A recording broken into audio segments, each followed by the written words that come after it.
વિજ્ઞાન ચેપ્ટર 11 બળ અને દબાણ. હવે બળના પ્રકાર જોઈએ તો એમાં છે સંપર્ક બળ અને બિન સંપર્ક બળ. હવે સંપર્ક બળમાં આપણે જોઈશું સ્નાયુ બળ. શું તમે ટેબલ પર પડેલા પુસ્તકને સ્પર્શ કર્યા વગર ધક્કો મારી શકો છો કે ઉપાડી શકો છો?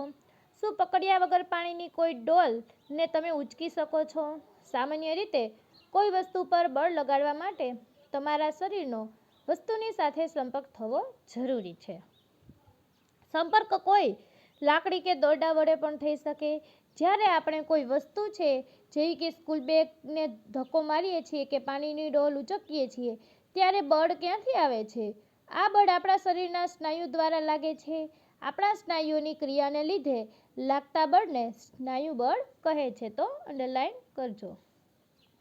સ્નાયુ બળ જ આપણને બધી પ્રવૃત્તિ કરવા યોગ્ય બનાવે છે.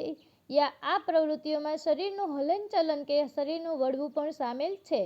ધોરણ 7માં તમે શીખ્યા કે પાચનની ક્રિયામાં ખોરાક અન્નનળીમાં ધકેલાય છે. શું આ પ્રક્રિયા સ્નાયુ બળ દ્વારા થાય છે? તમે તે પણ જાણો છો કે શ્વસન પ્રક્રિયામાં શ્વાસ અંદર લેતી વખતે અને બહાર છોડતી વખતે ફેફસાં ફૂલે છે અને સંકોચાય છે. શ્વસનની ક્રિયા શક્ય બનાવે તે સ્નાયુઓ ક્યાં આવેલા છે? આપણા શરીરમાં સ્નાયુ વડે લાગતા બળ વિશે શું તમે થોડા વધારે ઉદાહરણ આપી શકો?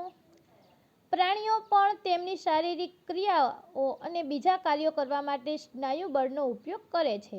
આપણા વિવિધ કાર્યો કરવા માટે બળદ, ઘોડા, ગધેડા, ઊંટ જેવા પ્રાણીઓ તેનો ઉપયોગ કરે છે. આ કાર્યો કરવા માટે તેઓ સ્નાયુ બળનો ઉપયોગ કરે છે. તો જુઓ આ બધા જ છે એને બળ ક્યાંથી આવે છે? તો સ્નાયુ બળ.